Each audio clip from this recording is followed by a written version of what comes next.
into order. I think we got pretty much, oh, okay. And the folks that we expect to be, do we know if Brad intended or? He actually had, he was planning on attending and he's not coming after all. Oh, okay. All right. So we do have a good group and a quorum. So let's see. First item on the agenda is the approval of the meeting minutes from our October 16th meeting. They were in the packet. Anybody have any comments or minutes? Second. All right, we have a motion from Fuller and a second by Halpern. Any other comments? Any comments? All right, all in favor? Aye. All right, thank you. Let's see, okay, public comments. We have a couple speaker slips. Let's see, let's start with Diane Straw. Not to speak, sir. What's that? They requested not to speak. Oh, I'm sorry. They will say no. Okay, sorry. So, I'm sorry, what's the, on the, they want to speak on the, at the item or not at all? Marshall Anderson with the partnership and Diane Strauss here with the East Village Association. We just want to register our support for item number 5 as on consent.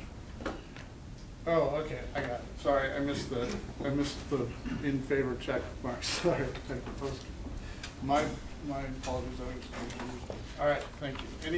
Do we have any others? No. Any comments from the committee? Yeah. Dustin? Yesterday I attended the DMP Working Group's Reserve Metrics meeting. So one of our recommendations in the audit report was to have a way to quantify or track or provide information on the conservation land that we're getting, that Keith and his group are buying and conserving. So this was the first step in getting together a bunch of stakeholders to figure out what type of information we have, how to categorize it, and how to get that out to the public so that they're aware of it and it's not as scientific as it could be. So it was a good meeting. Enjoyed it. Okay, thanks. Any other comments from the group? Okay, completes item 2 then. Agenda item 3, executive director report. I believe Hassan's not available today, and we don't have a substitute, right? We do rate trainer, but we are in the middle of We can- He's on his way. So Okay, that's fine. We so can maybe do we that. can come back to So that one. does he want to make Yes. any comments? They're on. Okay. He's stuck in traffic.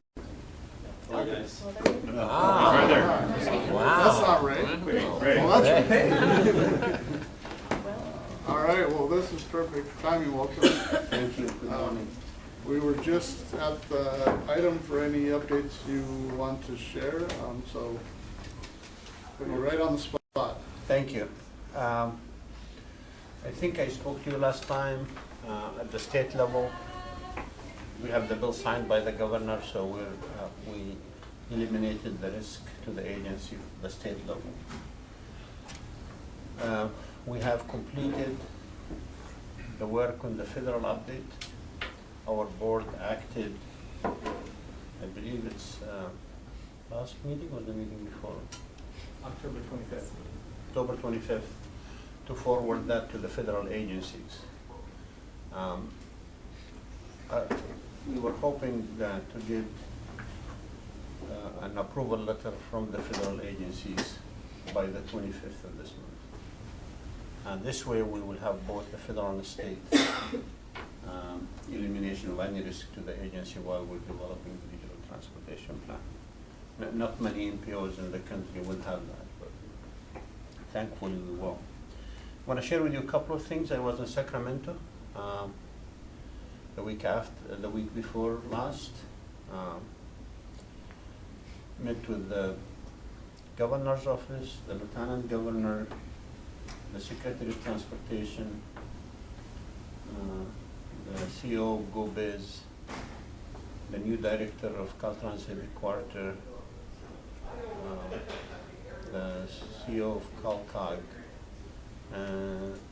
energy commissioners, and I just want to let you know that in all these meetings, and with HCD, the housing department, in all these meetings, people are very positive about the direction we're going. They've been hearing about the kind of work we're doing, and this is good. When you have a funding agency that think we will. Last week, we received a letter from the housing department approving our housing need assessment methodology with no changes, which is unheard of. So the team here, especially to Seth, amazing work. Obviously, a lot of cities are not very happy, but the state is happy. This is a state law. Really, they have the final say in terms of what's good and what's not when it comes to methodology. Last week I was in Mexico City.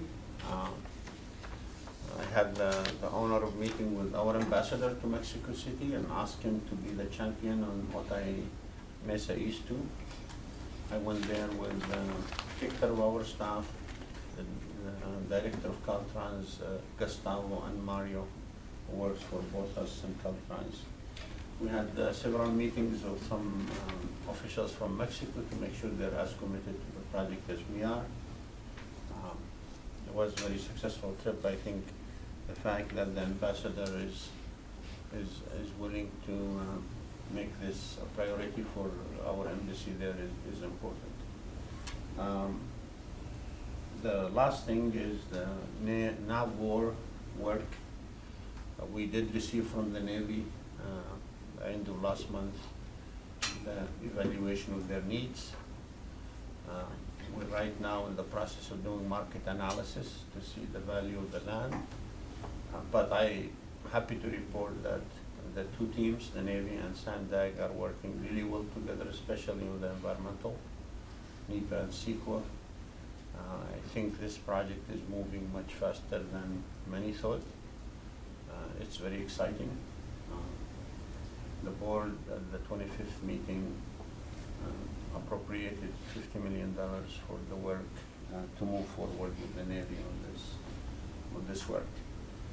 So stay tuned, exciting work.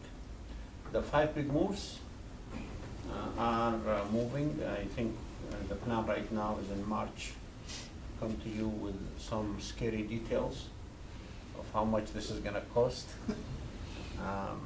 But I think it will be an exciting detail because in March you're going to see a system, a vision becoming a system that tangibly will benefit every single person living in San Diego County.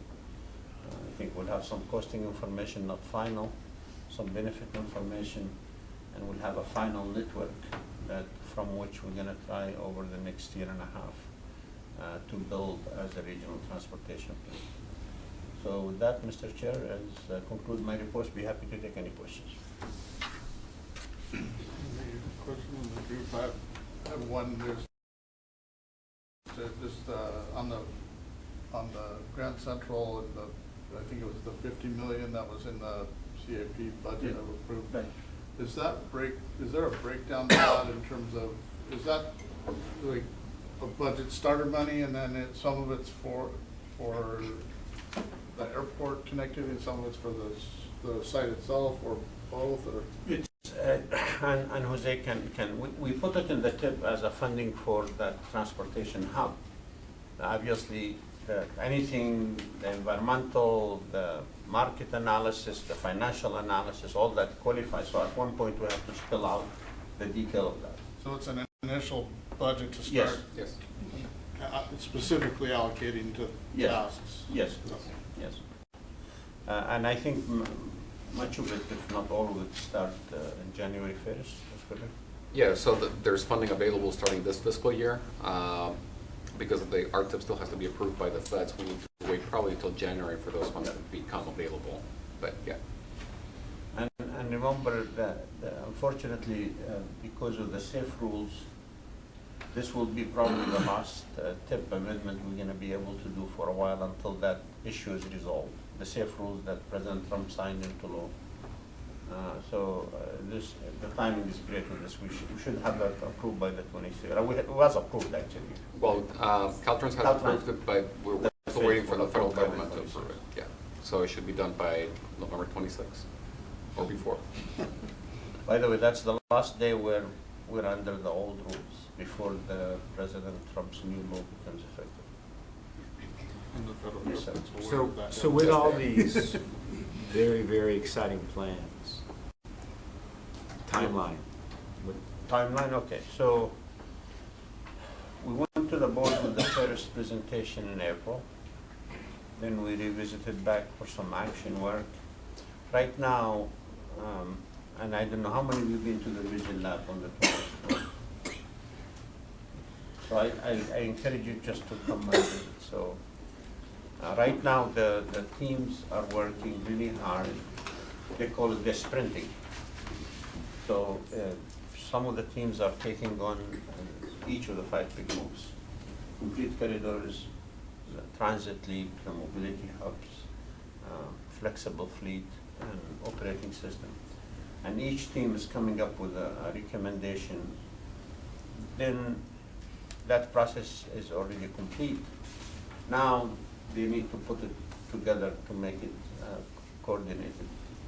In March, right, the week after the election, the plan is to have a meeting outside the agency, because probably with the size of the audience, to actually reveal the 5 big moves. So we have about 4 months, 3.5 months to put things together for a reveal in March. There won't be an action, but there will be an information. But at that time, we would have an idea, an initial idea about the cost of the system, what benefit that system, what lines are we designing, which one is underground, which one is above ground, etc. But they're working really hard, and it's very impressive. Just so you know, we're for planners to look at a map, it's one thing. We're trying to do a 3D actually models of what we're planning. So by March, you will see an actual physical model of the system we're designing. Remind me, is the Vision Lab open to the public, or? There is public hours. Anybody is welcome to do, but for you, it's always open, 24/7. Yes, sir. One thing I'm curious about, and by the way, I have tremendous respect for the immense amount of work that needs to take place between now and March to do this unveil, but I'm curious if the intent is to do something somewhat analogous to the Grand Central proposal, where you actually had sort of 4 variations, or will there be that kind of concept? Yeah, the alternative, absolutely. I mean, we're required, Ray, maybe you want to elaborate. We're required by law to, when we do the AIR, to look at alternatives. So we're going to discuss variations. Here is something I want you to keep in mind, and I'm really open to suggestions. We're under a very strict state of California law that says whatever you do, you have to reduce travel, period, in discussion. And people could say it differently. Like, for example, some people rightly so say, well, instead of trying to reduce vehicle mile travel from driving, why don't we just encourage people to buy electric cars? And I keep reminding people that the law in California is written such that California by 2035 is supposed to have 5 million electric vehicles. In 15 years, we should have 5 million by the standard. Today, we have about 500,000. So even if we accomplish the state law, none of that is going to go a credit toward us meeting the 19%. The 19% is above and beyond the technological advances. There's one thing left to do that, and that is to reduce travel. And there is very limited alternatives to how you reduce travel. You obviously, I don't like the, let's penalize people and make it hard for them to drive. I'd like to offer choices so people could choose to drive. Did I capture that? You did. So Hassan is correct that we will be providing alternatives as a part of the development of the environmental impact report. What will be presented in the spring timeframe is a representation of what we believe as staff and with the consultant team we've assembled, with the feedback that we've received already from the public and from the policymakers, is what we believe is going to address the problem. As we move into the spring and into the summer, we're going to now start to tee that up for modeling, and that's when we start introducing different scenarios to go through modeling analysis. That then gets carried forward into the environmental process. All that's leading up towards bringing the board a request to adopt the plan in the fall of 2021. So there's a lot of work. There's been a heavy lift done in a pretty short period of time. A lot of heavy work is ahead of us when it comes to the modeling and the analysis. And so, Mr. Halpern, just so you know, so the alternatives to providing choices is obviously very clear today. Our transit system is not available to many of us. And I'm hoping that whatever the plan is going to come up with at least will give an opportunity for people to access a system that's different. And as I said many times, if we go from the 1.5% of people using transit to 5 to 10%, we would have accomplished a great deal of reduction. The 19% per capita reduction is very difficult. Just to give you an idea, if you take the 2015 regional transportation plan that we had and move it without the TDM assumption and without the economic forces of recession, that will probably give you less than 1%. Because remember, if you have measures in the plan that increases vehicle travel and measures that reduce it, they kind of watch it. So we have to be very careful of how we do this. And really the options are limited, and the cost is not going to be significant to do that. What happens if we don't? And I'm trying to tell my board every meeting, if there is a job for me, is to protect this agency and this region from losing literally tens of billions of dollars. If you don't have a plan that comply with both state and federal, you cannot move any project, even with your own money, and you will not qualify to apply for, unless it's a safety project, like if there is a safety project. So the consequences is very severe, and I tell my team I never want to contemplate that scenario. We're going to meet the requirement. We're going to meet the requirement, and we're going to do it in such a responsible way that I think our board will see through it. I'm hoping. But I don't think any of us want to even think about a scenario where we don't. Now, is that a state it's a state mandated? There's both. There's a federal mandate, an emission standard, which is this right. Problem, but there's a state mandate, correct? It's SP 375 part of AB 32. So how does San Diego region rank in being able to solve this compared to the other regions? I mean, let me put it this way. Actually, tomorrow we're meeting here in San Diego with the 4 executive directors of the 4 largest MPOs that represent 85% of the state.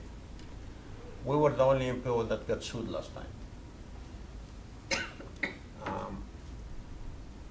People don't really, just to be very frank, people don't think we're serious about this, that we're doing planning exercises, etc. The LA area, they have the same problem, but they're investing heavily in the other modes, like $120 billion every 30 years forever green. So they could make an argument that we're doing our part. San Francisco, I think, they're contemplating another $100 billion part 2 for part 2. So they're investing. Sacramento is probably where we are. Sacramento is having a hard time like we do. They're going into pricing. Pricing meaning that you charge everybody who drive regardless of where.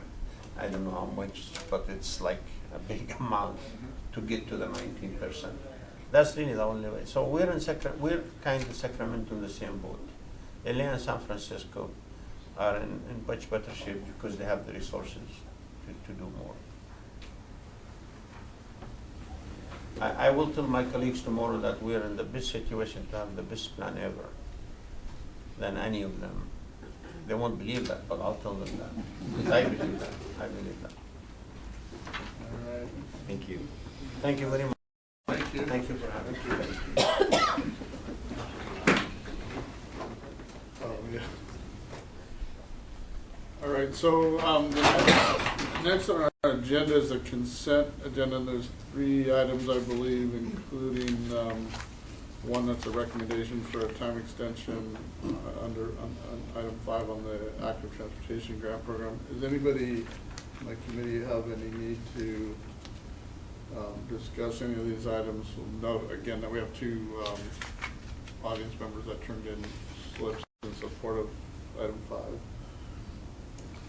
I just had a question, I guess, on item 5, which is, I read through the the letter that these representatives provided, and it's still a little bit unclear to me as to the nature of the delay, because would it be an unfair characterization to say that, when we started this thing some number of years ago, it just ended up being a lot more complicated than we thought it was going to be? Is that basically the bottom line? I'll let Kathleen, she's the project manager on it from Civic, chime in, but yes, they did receive their award back in December of 2015. Yes, it has become somewhat, there's a lot of stormwater changes since 2015, right. and I Yeah. believe that's a lot of the problem that they've been working on. Well, that just as an example makes it a lot more understandable that there's been some fairly significant regulatory change. Maybe I missed that in the letter, but that didn't quite jump out at me. But that makes it more understandable, so I appreciate that. Thanks. I mean, a lot of it is that the city of San Diego has never done anything like this before. I mean, this is this is very park-like, but this is not a park asset. This is a transportation and stormwater asset. So they're not used to anything like this per se. So it was very hard for them to accept it as their asset. But they're not the entity, the city department that permits it. That's Development Services Department. And they're also not used to seeing anything like this. They would typically have a developer maybe propose something like this, and they would sign something called an EMRA. Emergency Maintenance and Removal Agreement, and they would say, okay, fine, if there's any problems with it, it's yours, and we will make you remove it if there's ever anything wrong with it. But now this is a city asset, so they weren't sure how to permit it. Transportation Stormwater wasn't sure how to accept it. Why should they accept it? We've never had anything like this. Should we accept anything like this? It went around and around for over a year and a half, really. But that part is, you're permitted now, right? We are permitted and we are out to bid. Okay. But it took quite a bit of meetings with many, many people. The partnership was a huge player in this and a huge support in this, and they're going to be a huge maintenance entity for us to actually get this done. And that was the other major component in this. Who's going to maintain this? Because this is above standard. And the city does not maintain anything above standard. Got it. Okay, any reason to pull any of the consent items or any other comments on them? So we'll be looking for, because we have a recommendation, I think we're looking for a motion on the approved consent. Approve. I'll second it. All in favor? Thank you. Thank you. Okay, so next up we have item 7, I guess that's oral report. Did I do that right? Yeah, so just a few items. EMP FY 2020 annual funding, the Transportation Committee recommended and the board approved that. The board approved RTIP number 8. That included the budget amendment that you reviewed at both of your September meetings. The board adopted the 2019 federal RTP, which you just heard our executive director talk about, and staff continues working on the 2021 regional plan. And then the board also received a couple of presentations on the proposed refunding and the new bond issuance, which is on your agenda for today. If I could ask, I don't know if these were required to be formal board acts, but it's come to my attention that there's been a little bit of organizational change, and even if it wasn't an official board action, is that something that, for everybody's understanding, you might want to do a quick, or is that something that might get presented at another meeting after there's like a new chart of the organization, that sort of thing? Everybody's looking to who's going to address that one. Okay, so yes, there have been some organizational changes. I think we're still going through those. Oh, so it's not quite finished. It's not quite finished. Got it, okay. But yeah, there have been a number, and we'd be happy to share, an org chart, with you. Okay. Not to be mysterious about You're it. talking about at the like executive management level, Right, yeah. kind of organization shuffling a little bit. Okay, I've heard rumors, but Yeah. I mean, so some people may have noticed that Andre is here with a new title on his placard, and so some other things. That's right, Ray also. well, I didn't realize I had a place at the table today. he's smiling, so must be good. All right. Okay. I guess we're like, any other questions or comments for item 9? All right, we're going to move to what I think is item 8. Yeah, item 8, State of the Community Report, and we have Ellison. Is Yes. that? Yeah. Thanks for having me back. Hopefully this will go quickly for most. I'll start off by saying I was here last April with a very similar report and wanted to formally represent without prejudice our 2017-2018 State of the Community Report, which was presented at our April meeting. And so for Mike's benefit, I will do a little bit of re-intro. This is one of your responsibilities as under ITALC and under the ordinances to provide an independent analysis of system performance evaluation, and in this case, the State of the Community Report included in that report. And so back in April, most of you were presented a 4-page info bulletin called the System Performance Monitoring Report. So we've had this Transportation Performance Monitoring Report for about a decade now, and you've seen the evolution from a very large 30-page report, and we tried an info bulletin, which was about 15 pages a couple years ago, and again, last April, we presented to you for your analysis a 2017-2018 System Performance Monitoring Report. And so with that, we had hoped that would have satisfied the ordinance in terms of providing you the information you need to carry out your responsibilities in providing that independent analysis. So what we've heard in between is we took some input. Stuart provided some great input that we took in terms of further reporting specifically on transit, and we have some other things that we wanted to revise from that report. What we found out is that we have to present you with the State of the Community Report. So what we've done is rebranded the document, the 4-page info bulletin from April. It's 5 pages now. I want to go through some of the changes. I found a couple of mistakes that we wanted to correct as well, and I'll point that out. And then again, present that to you for your independent analysis. And I understand that you'll be working with Ariana in terms of how to do that independent analysis as, again, part of your responsibilities on ITOP. So I apologize, I don't know what page is on your iPad, and hopefully you're following along on the agenda there. But just real quick, what we did on page 1 is we took the regional, the socioeconomic indicators that were kind of bundled together, and this is a 2-year report covering performance of 2017 and 18. What we did is we kind of detangled that. So on the top there you see the trends, the 5 and 10-year trends for population, employment, and economic productivity for 2017.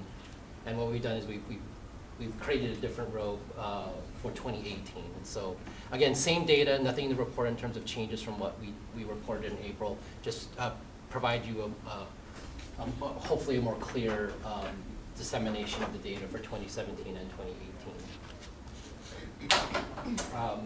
In terms of peak period travel on the regional freeways, again, the data hasn't changed. What we've done is we took some input. I forgot, there might have been Stuart again who said, hey, can you show us some annual changes? Take credit for it, Stuart. I hope it was you. If not, I apologize if I forgot who that was. But what we've done is we've called out what those annual changes were in the years, because sometimes those charts get a little bit hard to read. So we've called that out to help you. But again, none of the, this is an 11-year trend. Again, we're trying to show the 10-year trend for 2017 and 2018. So you have 11 years of data to look at here in sort of peak period freeway travel. Just to note, you know, we kind of bottomed out in 2011, and VMT on the regional freeway system has been rising with a little bit of a mixed rate, especially towards 2016, 17, and 18. Is the definition for peak period stayed the same? It has. It's an 8-hour period, 6 to 10 a.m. and 3 to 7 p.m. Okay. for freeways. We've been sticking to that since the inception of the report. All right, and same thing for peak period delay. You've seen this roller coaster chart. Again, 11-year time period, bottoming out with delay in 2009, and again we've been growing since about 2012, and we put the annual numbers there in terms of how we've been growing. And from 2017 to 2018. We grew about 5% on the regional freeways in terms of peak period freeway delay. Again, none of this has changed from the April info bulletin that we provided to you. Now, what we have done is we took page 2 of the April report, had a map that basically showed auto travel times, and input that we received from this committee said, hey, we need to broaden that and include transit. And so what we've done is that we've also detangled the 2017 and 18 travel times, and we've added some new data that we've been able to work with our transit operators at MTS and NCTD with regard to system travel times for some of the major corridors. And so what I'd like to do is not have you stare at the slide here and kind of get the data that you'll see on these charts, on these maps. Oops, wrong one here. And so what we've done is we've taken all those exhibits, and on these slides I bold them down to show you the North Coast Corridor, I-5 down the coast. The travel times haven't changed on the I-5 corridor, with the exception of the southbound commute down the coast from Oceanside. In April I reported 52 minutes, it's actually 54 minutes, so that's one that I'll point out to you today. But what we've done is we've worked with our operators to come up with that end-to-end system travel time on the coaster. In this case, it's from the Oceanside station down to Santa Fe Depot downtown. And so you see in 2017 that coaster trip, while it's posted roughly at about a 60% end-to-end travel time, they came in at 62 minutes in 2017 and 66 minutes in 2018. So in 2017, that was no change from 2016, and obviously a 6-minute increase, or sorry, 4-minute increase in 2018. Why is that? I mean, it's basic mass transit. Why is it more stops, more? people? What we've been quickly being able to attribute that to is a lot of the construction that's going on the double tracking, mainly. There's some other things. There's not a ton of variability, but this is an average of the early AM and the late AM, so you get a little bit of variability. Some of those trains right at the peak tend to be a little bit higher in travel time, just trying to get through Central Valley and get over Miramar Curve. And so, but for the most part, let's just say that 6:30 train always kind of travels reliably at that travel time. But at the same time, throughout the AM and throughout the PM, you'll have different travel times during that, just because it's facing different crossings down the coast against Central Valley and Miramar Curve. And let's not forget about the mid-coast trolley impacts. There's construction impacts as you come through Rose Canyon back into the low sand corridor back in Molina. So that's some of our thoughts in terms of the recent increases that you're seeing on the coaster. So, and again, going back up the coast in the PM, the travel times haven't changed on the freeway up I-5, but we're reporting 63 minutes in 2017 and 66 minutes in 2018. I don't know if you guys have the ability to track this kind of information, but I'm understanding this is from station to station. It does not include a trip from home to a station and station to work. Right. So the request that we got is, for travel time, and so our first attempt at this is more of a system travel time. It's basically a station, first station to last station, first departure to last arrival. That's based on the available data that we've been able to come up with quickly. I mean, we've been working very hard since April to try to get this data in this report. So this is the first crack at it, is using the system travel time. Do either of the transit operators plan on getting that first last mile information to make a more complete picture of, 66 minutes sounds pretty good, but if you had 10, 15 from my home and another 10, 15 to work. I can't speak for the operators, but I know that at Sandag, our goal is to try to provide more of a door-to-door, travel time independent of mode.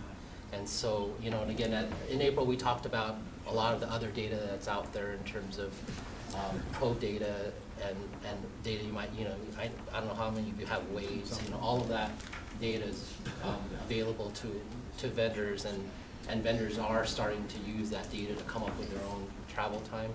Again, we're going to continue to explore how that data might be available to do something like that, some door-to-door. But we wanted to at least start with a system travel time for this first cut.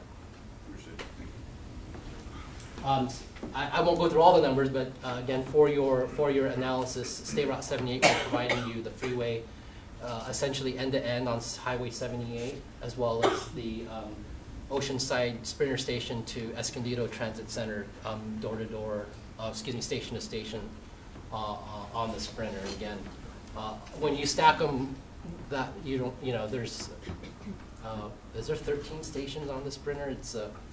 It takes a while to go end to end on the Sprinter. 52, it's roughly over 50 minutes end to end on the Sprinter.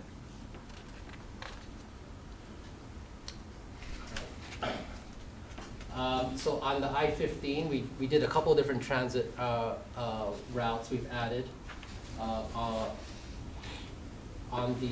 We have a rapid express service that goes from downtown to the Escondido Transit Center with about 3 or 4 stops along the way.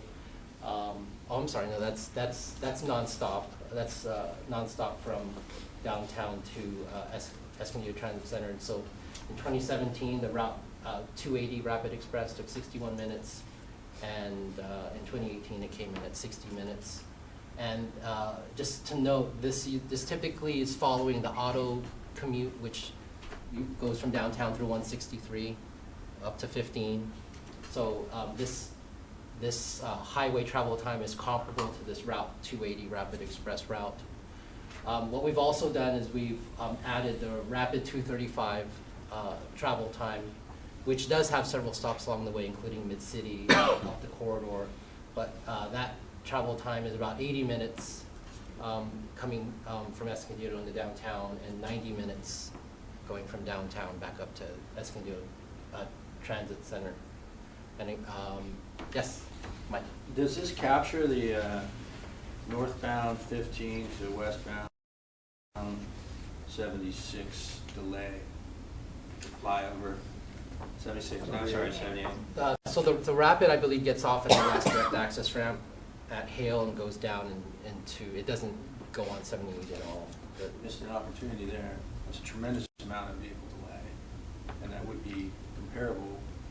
You're missing that if you're getting off a bus and getting on the... Right, right. Well, we typically set up this origin destination trip from downtown to Escondido, pretty much not covering that congested connector, but this is what we've come up with to sort of provide that consistent O&D across modes. And no, we have a couple more. The alcohol in the downtown, we provided you orange line trolley travel times to go along with that trip along State Route 94, 125, along with the El Cajon trip to downtown and vice versa on I-8 163, which somewhat mimics the green line trolley travel time. We've also included, because we do it, we've provided this information in previous State of the Commutes. We've included the route, the Rapid 215, which doesn't go all the way to El Cajon, but does go to San Diego State to downtown, and that's you know, a rapid service that because it's in the corridor, just not completely end to end. We've decided to provide you with that travel time on that transit route as well. So any questions on the El Cajon to downtown commute? All the auto travel times are the same from what we reported in April. Okay, and lastly, the Blue Line Trolley, which is the South Bay commute from San Ysidro up to downtown. On the freeway, the I-5 travel times haven't changed, 23 minutes, typically northbound to downtown, and then faster going back into San Ysidro, 17, 18 minutes on I-5. And then the Blue Line Trolley is coming in roughly 46 to 48 minutes. It hasn't really changed much in the last 2 years, so. Or just a clarification, so Sure. these are that like the 23 minutes, say, vehicle time, that's the average over the 4 hours? No, this is, okay, so these are what we call departure travel times. In the morning, this is a trip leaving San Ysidro at 8 o'clock. And what the system that Caltrans provides is trying to come up with what that travel time is like in the downtown. Once you leave San Ysidro at 8, what is that travel time? Okay. I'm not believing that one, but okay. Just from observation. Anyway, okay. And then in the PM, it's typically a 5 o'clock departure from downtown into San Ysidro. And these trolley travel times are, again, an average across the 3-hour period that we have data for which is 6 to 9 a.m. For in the morning, and I believe 3 to 6 p.m. So you're saying it's the vehicle is the car that leaves San Ysidro to San Diego at 8 a.m. and in the p.m. it's the car that leaves San Diego at 5 p.m. Yeah. But the transit is an average of 3 hours? Yes. Okay. We've had this auto travel time in place for quite a while, and Well, I'm just trying to understand the definition. oh yeah, Like no, we've certainly been trying to figure out how to do this transit travel time. If we were to just use that one train that left roughly around the same time, we would have so little data to work with, right? And so we didn't want to hang our hat on that one train that would leave at a comparable time. We wanted to have a healthy set of data to work with on the transit side. That makes sense. It doesn't feel like you have the same healthy set of data on the vehicle side to me if it's just taking, you know, a snapshot at one point in time. But anyway, that's just my... We've done some comparisons to averaging out across like an hour, and the travel times statistically don't change much from the 5 o'clock hour. And you're collecting this data from the speed traps, for lack of a better word, on the freeway? Right, from the detectors. So you're missing ramp meter delay. It just seems like that's pretty. Right, this is all mainline detection being used. Oh, okay. So no delay on the ramps, no delay on connectors, simply what speeds can be estimated on the mainline freeway lanes. What is that from end to end? I suppose that's the equivalent of not recording the time it takes to get to the train, so you kind of have a comparable. You'd be hard pressed to get from Chula to downtown in 20 minutes. It's going to take a lot longer. But I guess if you just start picking up, that point when you're on the freeway at speed. Yeah. And again, this is across all lanes. Some, the fast lane and the slow lane. So it's trying to capture all of that across about 180 weekdays in a year, right? We throw out Mondays and Wednesdays for what we do here. We're only looking at Tuesday, Wednesday, Thursdays throughout the entire calendar year. So all of that, and that includes January and December, averaging out with peak months. So you can tell me what the difference is between school traffic and no school traffic with this data filter? I'd be interested to know how those travel times are affected by school traffic.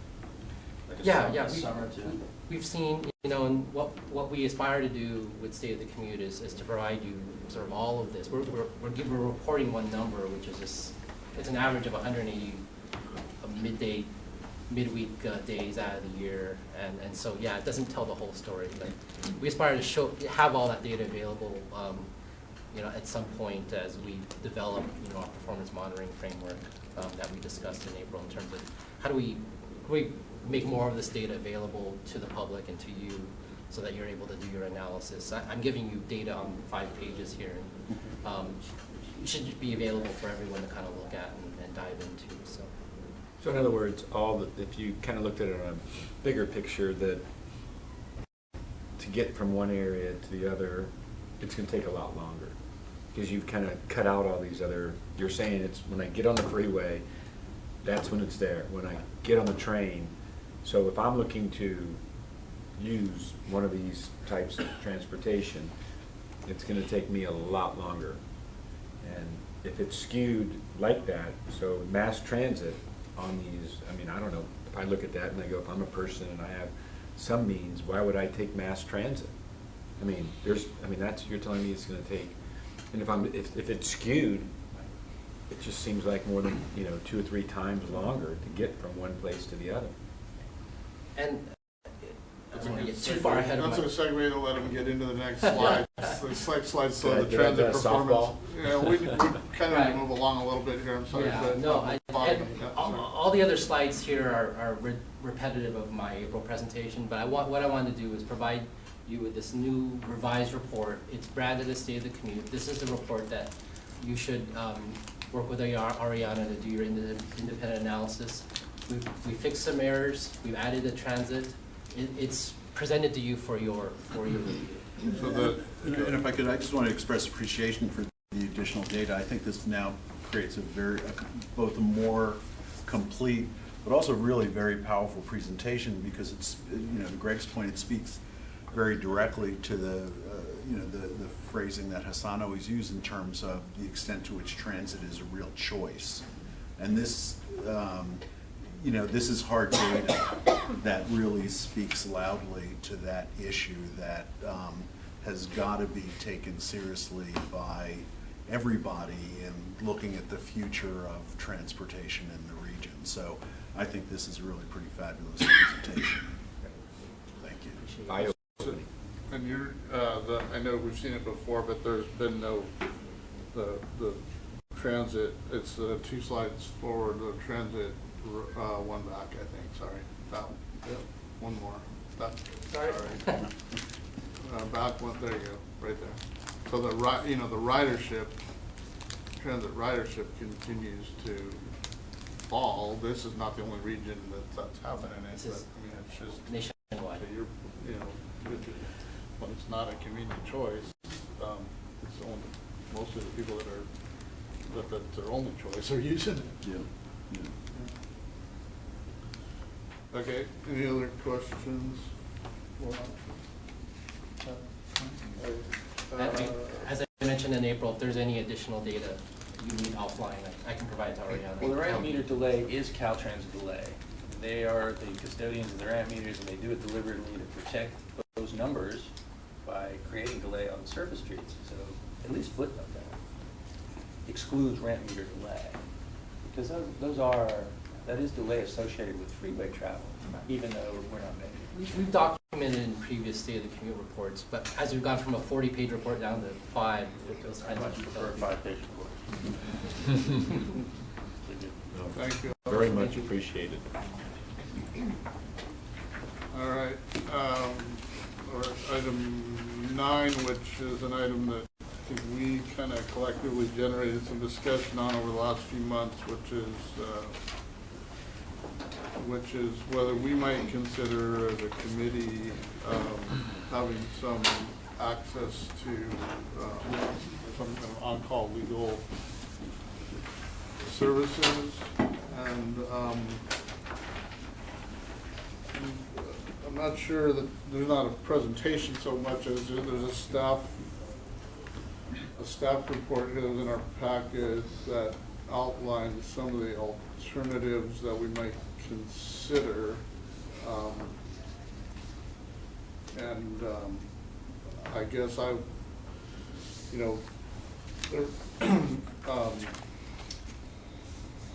think the other thing maybe that before we talk about these alternatives is, how strongly do any of us feel that we need to go down this path at all? I guess I'm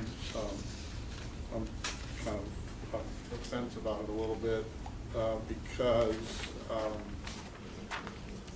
I think that it's hard for us to anticipate the type of. I mean, I've been involved in probably 7 years or something as a committee, and we've not one time until just very recently needed that type of service. I believe that my feeling is that we would have a hard time today anticipating, one, if we need it, and two, what type of legal expertise we might need.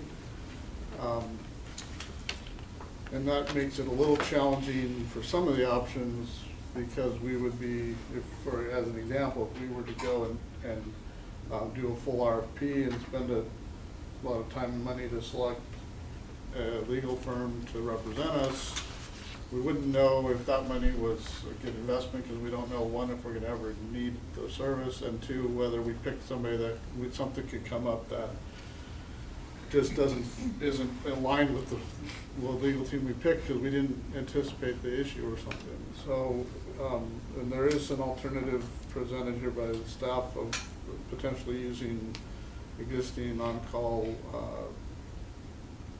They have lists.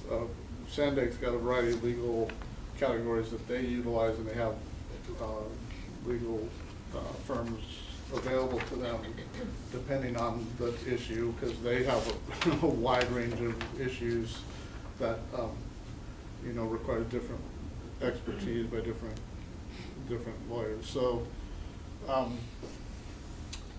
guess before we decide if we want to dive into these alternatives, I just kind of wanted to close the loop on what the feelings of the committee are as to whether we really feel we want to go down this path, or how strongly we feel about this. So I'll stop and invite comments from the committee. So, if I'm reading this correctly, we have a budget line item for legal services already in our ITAC budget. Correct. So this action would simply be to say, yes, we want to utilize Sandag's existing list, or we want to create our own RFP to solicit firms. And it seems to me if we just we had a line item for the budget already, and we say, if we ever needed it, we just use Sandag's existing attorneys, we'd be done, and we'd be covered if we needed to have anybody help us out. Yes, and well, my understanding is we would still have to go through, I think, mini RFP. We probably, if Sandag's got 4 firms as an example already under contract under a certain service, then we're creating essentially a task order that needs to be competitively presented by those on the list to let them. So example would be meet environmental services. So we would solicit Sahagi, Best Best and Krieger, and Myers' name and say, hey, we need these services. Will you give us a scope and a cost? And we would then say, based on whatever, this is this firm we chose. So you would prepare your scope. The ITAC would prepare its scope. That's required in the ordinance. Then you would distribute that scope to those specialty, that pool, that environmental pool, and that would be the mini RFP basically. Yeah. I guess my thought would be, there's already a budget line item. You agreed to do Sandag's on-call list, and we've never had to do it before. I wouldn't see really a need to do it in the future, but we have the ability to do so fairly quickly, it seems. Well, the difference would be the difference between going through a full RFP and having a firm, my understanding is that if you want a full RFP and having a firm on call to us if we need it, is we've already had them selected and we could hit the ground running immediately if something came up, but that would take a lot of effort and a lot more money to do the selection. If we go this route, it's less effort, less money, but in the example like what came up a couple months ago, we would not have had enough time to utilize that route. The issue that came up that we asked for the consideration special meeting, we wouldn't have had time to go through a scope, a task order, a bid, and an attorney's review. We needed it in 2 weeks or less. We needed it in a week. Yeah, it was a week. It was a really short time. So it's unique, and it was the only time that we ever. I mean, this at least is a fallback. What you're honing in on is it's maybe the best, might be the best alternative to know that's there if we need it, and but acknowledge it still requires some time and effort. So if I could, just for the sake of clarification, the reference here to these firms being existing Sandag on-call law firms, presumably that refers to the fact that these are firms who are either on retainer or have been engaged by Sandag to do work relating to these various issues. Is that That's accurate? correct. We did a request for proposals, competitive procurement, to put these firms under contract. There's no retainer right now. We have a contract in place so that they can provide the services to us as we need them.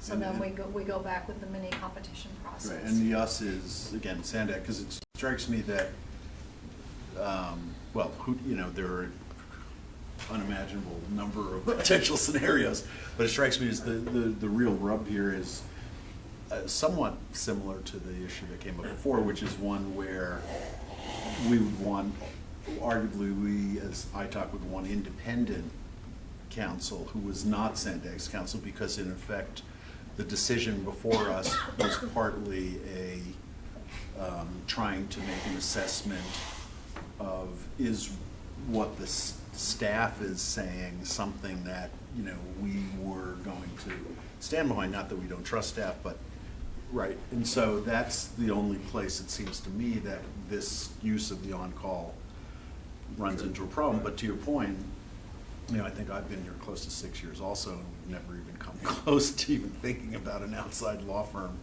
And I guess I would also say that if there were a situation requiring it, if it were serious enough to actually need to engage an outside counsel, then I would hope that people would recognize that that's not the type of thing that should be rushed in a week or 2 weeks. And if push comes to shove, then we would just be in a position to say, well, we can't adequately respond in that kind of time frame, so either give us the time to do it properly or don't. So I guess with all that, my bottom line is I'm not sure going through an exercise of lining somebody up is the best use of the money either, but. There's one other option available, another tool to you. There's the request for proposals, which, as you acknowledge, takes quite a bit of time and money and resources to do that. We have the on-calls, and then there's for a smaller kind of procurement, say services under $100,000 total, we have a request for offers, which is a much shorter time period, but we still do a competitive process, and that's a tool that would be available for you to use also. Okay. If I could just ask one other question though, but amongst this sort of list of specializations, if the issue came down to an interpretation of the ordinance itself, would that be covered under the regulatory oversight firms, or is that not quite covered in this list? I would think we need to see what that question really was, and we might want to partner with our Office of General Counsel to find out, to determine where the expertise in the consultant community lies in which category for that specific topic, because it can be the topic, but it might be kind of a different offshoot of it, or related to it a little differently, so that another category of law might give a better counsel on that interpretation. Okay, go ahead. Yeah. All right, this is probably testing your memory, but can you describe why we hired counsel for the 125 toll road purchase? Yeah, it was to check whether the use of Transnet funds for the acquisition of the SR 125 was permissible under the ordinance. And that one, I seem to recall, we actually did turn that one around even, I know we say 1 to 2 months here, but I want to say it wasn't a 1 week scenario like this last one, but it took some time. I remember we had to but it still took time. kick back the issue to allow that process to happen. So, and that, I think, is what you described, as to whether or not a particular action is permissible within the ordinance. I think there are some issues coming at us in March that are going to be similar. They're different. They're not what people were considering years ago. I think having counsel on board to say, yeah, that's something that the ordinance allows the board to do that might be helpful in our consideration of that. We've got money to do it. We've been allocated money to have independent counsel. I don't think we need to hire somebody other than the folks that are on this list. We just need to act independently in picking somebody off that list. And I think it adds something to our consideration of that, whether we're for it or against it, that we had some counsel, advice of counsel to do that. And that's my thought on whether or not we should do that. I'm for it. In fact, we may choose not to go forward with another opinion. Maybe I'm seeing demons where they don't exist. But I know the last time we needed to do it did take some months. We had to get staff to hurry to do it. We had to kick our item back a meeting, which I don't want to do for what's coming at us in March. So if we took action today so we could take some advantage of it if we wanted to before then, I think that would be. But it seems like if we're, how much are we really going to spend, to look at this, an item, Well, just for clarity, do we No, actually but I meant vote on 100. the new regional transportation plan, or is that a board vote but not an, do we have a formal vote even? You have a role in the sense that you look at and remind me, I think it's the evaluation criteria. Is it the evaluation criteria? There's a couple check-in points with ITAC for sure. When developing the regional plan, we can get back to you on what they are specifically, but definitely there are. In the past, we removed the project. It was like an 805 toll road. We removed that and we added in the purchase. Yes, that was for the 125. Yeah. So there was an amendment to the ordinance But Is it- I think the specific question though was the use of Transnet for that position. I mean, to your point, I mean, I think there is a possibility of some, you know, the board could, and between what Hassan's doing and with the staff and what the board's things, I think there's some very real possibilities that there could be some suggestions for some shifting of things that might involve changes to allocations of the ordinance. It's speculative probably at this point, but that's possible. I guess what I'm concluding here, if I'm understanding things right, is that, you know, we would have to take an action. I think we would need an action sooner than later if we were going to go out and do an RFP for an independent law firm that just represents our committee. But if we are going to use, if we understand things and we know that, you know, we have the Sandag list at our disposal or the request for offer option at our disposal, I don't think we need to take action here today. We just need to be, that we're informed and we can act as we need to going forward. We know what resources are available to us. I would think we need an action if we're going to do an RFP, but I don't know that we need an action today for the, if we're comfortable with the understanding options available to us. Well, I'm curious, Michael, in the experience that you referred to where you actually did hire outside counsel, did you use someone that was already on retainer by Sandag, or did you go out to independent? That's more of a question for her. Does anybody recall? We went through the RFP process, did we not? Because I just instinctively, it strikes me that part of the purpose in getting outside counsel is that you in fact do want an independent counsel as opposed to somebody who is retainer, you know, who's on retainer by Sandag. I mean, but maybe not. I don't know. Well, that's just my kind of. It depends on the issue to me. You know, if it's a big issue and it's going to be something that hits the airwaves, Stuart, you know what I mean? That they're looking at it and go, well, they just use the same counsel. Of course, they're going to come up with the same answer. I mean, that would be the thing that I would, if you were just the average person out there, say, yeah, they use the same attorney, law firm. They, you know, even though people don't realize that they're different lawyers, you know, and doing different things, but it's maybe the same firms. Well, I mean, you know, when there are conflicts, you can always waive conflicts. Right, but or you could use different firms. The difference is you could have retainers with 3 or 4 different firms, as long as if one firm at Sandag has over here, as long as you're not using the same firm, to me, to do all, you know, whatever we're doing is independent as another one. I've seen that. Yeah, I mean, the facts of the situation would be relevant because even though just because somebody's on retainer doesn't mean that there's a conflict that's so meaningful that you couldn't rely on them. That's true. Right. That's what I agree.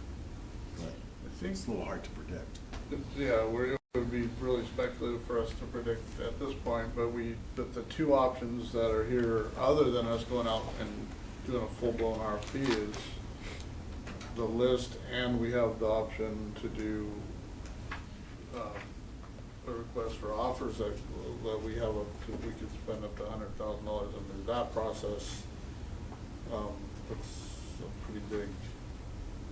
That would be a pretty big scope to spend $100,000. Yeah, how much did you spend, or do you guys remember how much we even spent before? On the previous use of the law firm, it was about $20,000. Okay. So I think that we have a couple options just that we could depend on the issue at the time and what we believe are our conflicts, or we could develop. If it's that big of a deal, I think you have to go to Plan C of going out to independent. That's got to be a pretty important subject. Well, and also the time frame on an actual decision about the new regional plan is just when in 2020? Was it fall of 2020? Right. So I mean, what 2021? What Hassan was mentioning was just the unveiling, which is right. You know, it's just an information item to the board. Right. So that's not a decision. It's not. Yeah. So there's also going to be not until sometime in 2021 that there'll be an actual action taken on. So we'll also find out. Well, I think the other thing you can really expect actions later in calendar year 2020. Okay. It's just that in in March of 2020, it's more of an unveiling information Oh, okay. item. And then later on, we'll come with. So that wouldn't be an action item for us in March then? Well, there's several steps along the way in the regional plan process, right? There's the performance measures, you've seen those, right? And then we talked a little bit about the criteria. So those are decision points, right? Might be instead of March, it might be May, Also June. speculative. We need to, but the main thing is that they, you know, if we see some things that are, like, I'll use an example, like some proposed to change allocation percent, you know, to look at shifting something in the ordinance to create funding for something different than allocations, that we see that coming. You know, we just need to be kept informed. I'm using a hypothetical example, you know, there's so many things that we don't know. But we need to just, the more we're kept informed and have a head start. There are too many permutations to make a decision. So we just need to try to stay up and trust, and I believe, you know, staff will keep us informed, and as things start to rumble in terms of if some things come up, especially related to shifts in ordinance issues, you know, we would just, the earlier we can see those coming and have some dialogue on it, the better. And then, That makes sense, I think. Yes, my concern wasn't that who gets hired, it's gonna be a send and check, however, when you go through an RFP process. My concern was we wouldn't have access to council when we thought we needed it because of the hiring timeline. It doesn't appear that's the case with these other two options. Okay. So I'm happy with those other two options. And there is a history of hiring independent counsel when unique things come before the committee. anybody think we need to take any actions that? So to exercise these two other options that don't require going through the RFP, we don't have to do anything other than give you some notice to.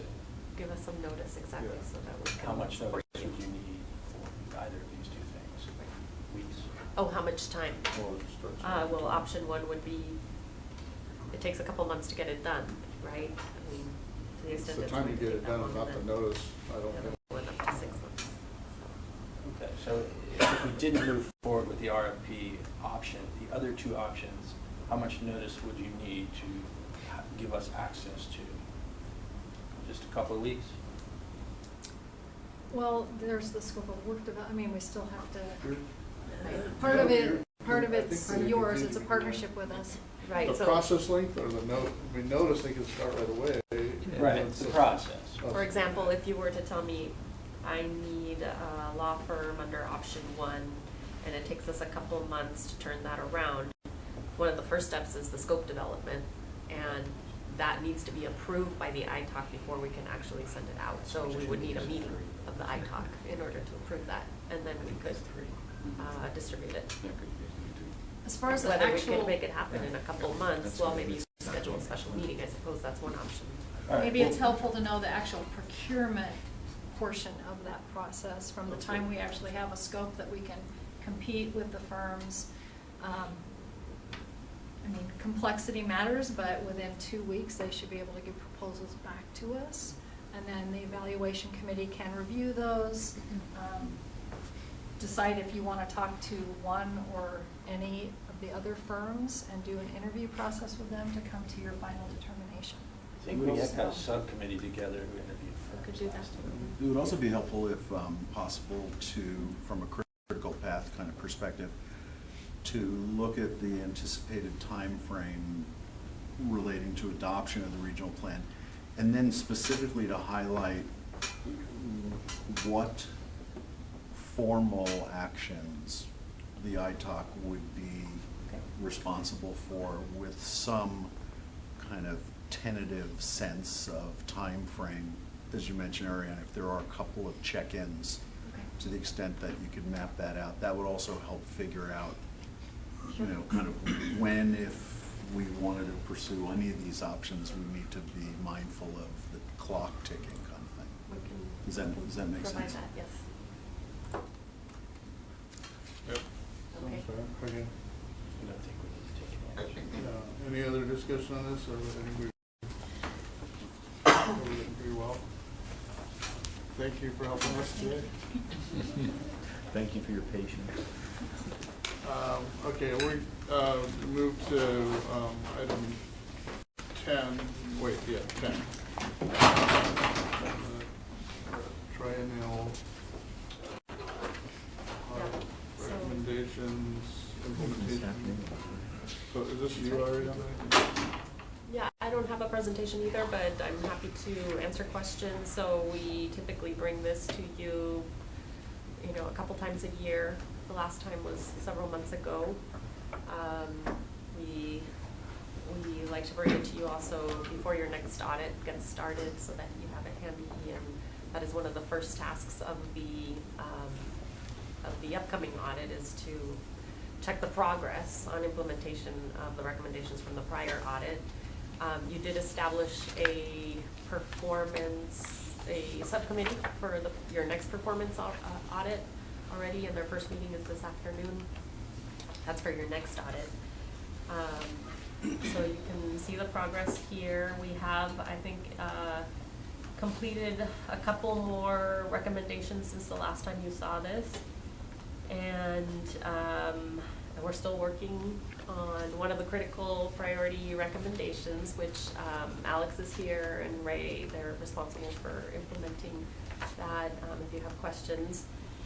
I think what you'll notice is that in prior audits, I think in terms of progress and implementing and checking the box complete, we tend to be farther along by now. When you have 20-some recommendations, maybe we've completed more. This time around, there's that establishing the performance framework recommendation, which is challenging to implement, and a lot of the other recommendations tie back to that one. So again, our staff is here to answer questions, but we are making progress on that. And the last time we brought you an item on that, I think Alex mentioned that we would be hiring a consultant, so we've developed a scope of work and we're moving forward on that. And so I think I will leave it at that and see what other questions you might have. Meeting today. We're meeting today. Committee's meeting today. More to come. Well, so that's forward planning. So just with regard to the prior one, just as an example, you referenced one of the critical items that's still underway. One of the references from our March update was that anticipated for December of 2019 would be the data relating to the safety targets. Yes. In 2018, is that still anticipated for December? Yeah, so my understanding, because that's tied to the federal, and I'll let Alex come up and speak to that because he's our performance. It's tied to it because we have to set some targets, and that's an annual target. Right. So I believe staff is working on right now to establish that target. So that would be in alignment to whatever we develop from a performance perspective. But yes. Cool. Okay.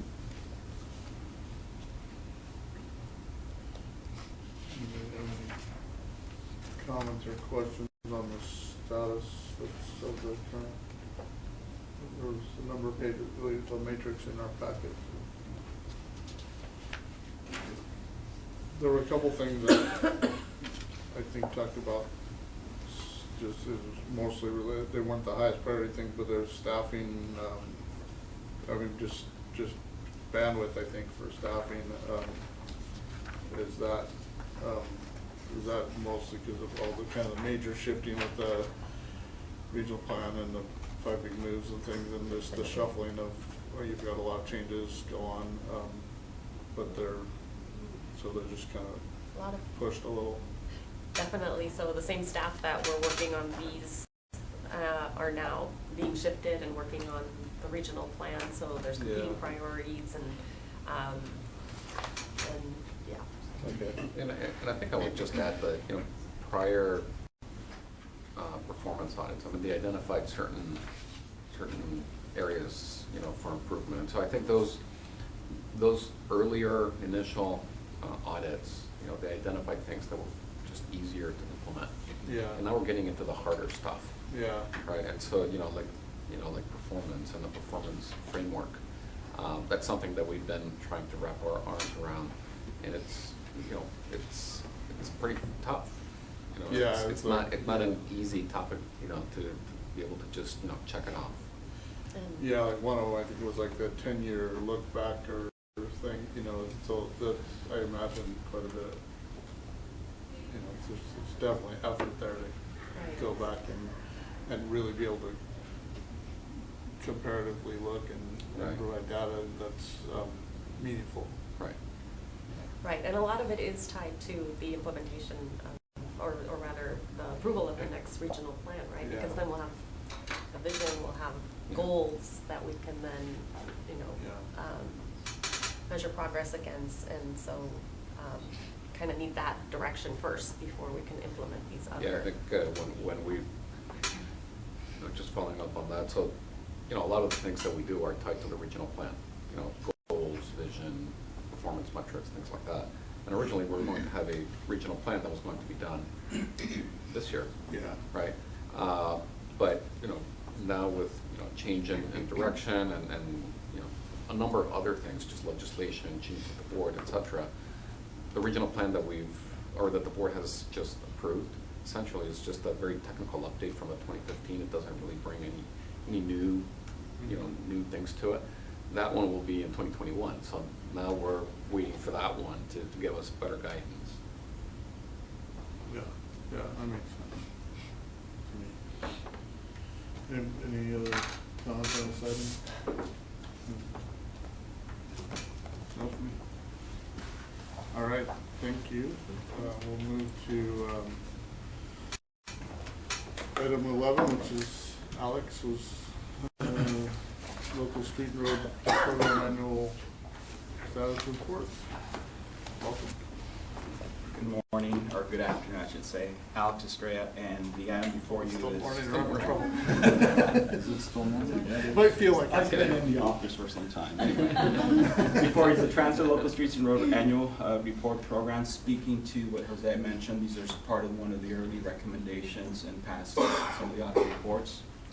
So the templates are provided by the local agencies via the Cities and County Transportation Advisory Committee. It's an informational item. All the templates were submitted by the local agencies, so those include an attachment 1, which I believe it is, if you're looking at your electronic files, it's starting page number 92. But what I like to do is just walk you through an example of one template, highlight some key efforts for the FY 2019. But before I do that, just for purposes of Michael, what I like to do is give you some background and context in terms of what you're seeing today. So for example, the basis for these reports came out of the FY 2012 Transit Toronto Performance Audit Report that identified recommendations 3 to 6 that really essentially focus on having SANDAC take a larger role in monitoring and reporting on the local streets and road program. Excuse me. But as part of that process, we worked with CTAC, but most importantly with the guidance of ITOC at that point to develop a process where we would document performance or document key highlights of the transit program, local streets and road program, excuse me.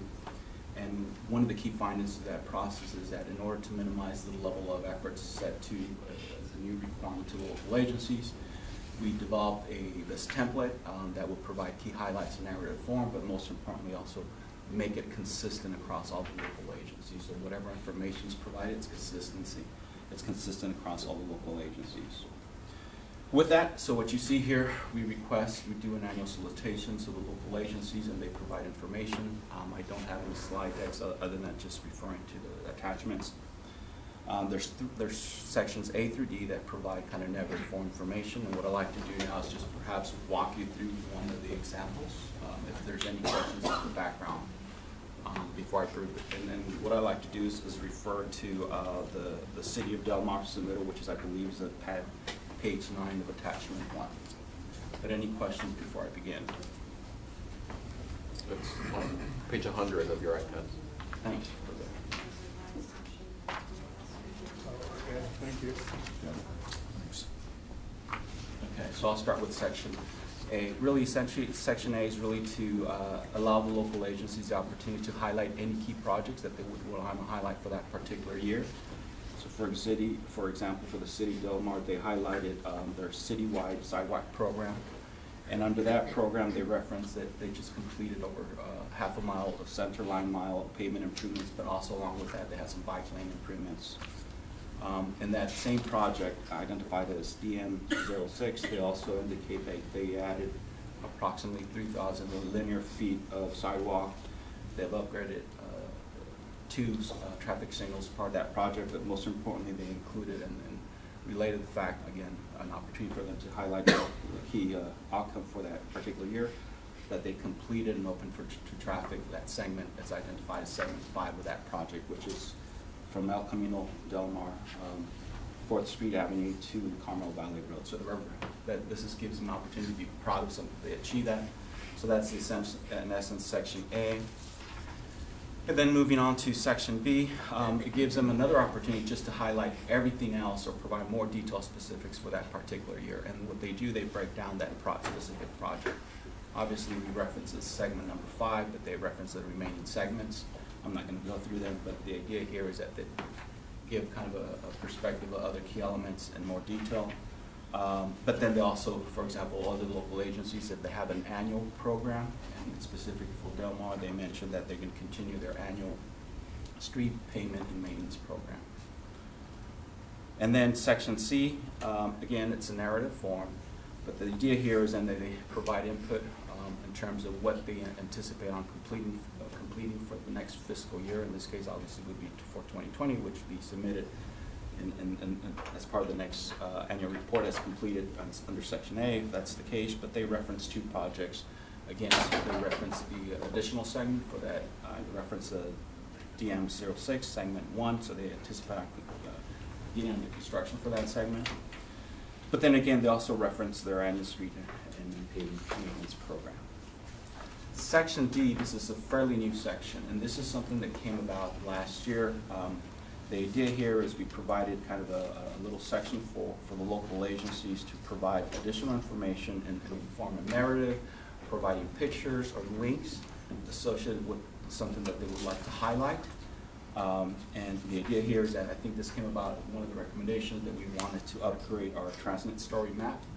Of all the submittals, 7 agencies did provide a link or some pictures, and that's something that we would be working with submitting to so they could add to the transit story map. So that's very helpful. And then finally, the last 2 sections, it's just a section, and going back to one of the previous submittals, there was a huge kind of, I guess you could say, in focus areas where we wanted to understand from a local agency perspective if they had any issues with drawing down the transit funds. So we provided a section to that extent. But we also provided an additional section if they wanted to add anything else. And that's really the basis for that last 2 remaining sections. And I guess I could say that's something that's not becoming an issue anymore now that we maintain from working with programming staff to maintain that 70% that we set 2 years ago. But that's not an issue, so a lot of local agencies are able to draw down on the local funds. But in terms of just highlighting kind of the key completion for the FY 2019, as referenced in the staff report, the local agencies indicated they've pretty much completed approximately 550 centerline miles of resurfacing and roadway improvements. Also highlighted the city of Escondido had completed substantial work for 2 projects, for the Lemon Grove realignment project and for the East Valley Parkway Center widening project. Also highlighted the city of Carlsbad upgraded some of approximately 40 intersections to their new adaptive smart traffic signal system. The city of Oceanside completed the construction of the parking lot, transit parking lot number 23, but also some railroad crossing improvements for the along the coastal rail corridor. And then the city of San Diego, if you recall, I think about a month, they did the whole, working with Caltrans, the interchange modification for State Route 163 and Fires Road, so that was all over the news. But they highlighted, you know, they complemented some of that project funds, or 3.3 transit funds for that project. That pretty much concludes my presentation. I'll be happy to answer any questions. Now, if there are detailed questions to these submittals, I'll try to answer them. Otherwise, we could also bring back a specific agency for a future meeting.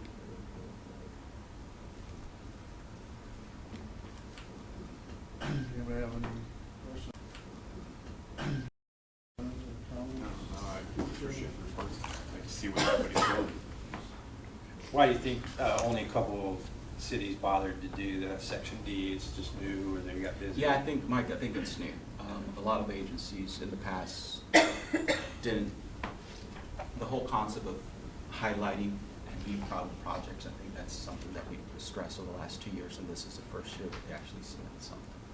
But we're making sure that we express that, hey, this is an opportunity for you to highlight your projects. The two agencies that did just put a link in there, so maybe. And the idea here is that this is available to the public, so they can actually click on the link too. That was very thorough. I was going to say it's obviously a tremendous amount of information here. A lot of people probably putting a lot of time putting this all together, so that's much appreciated.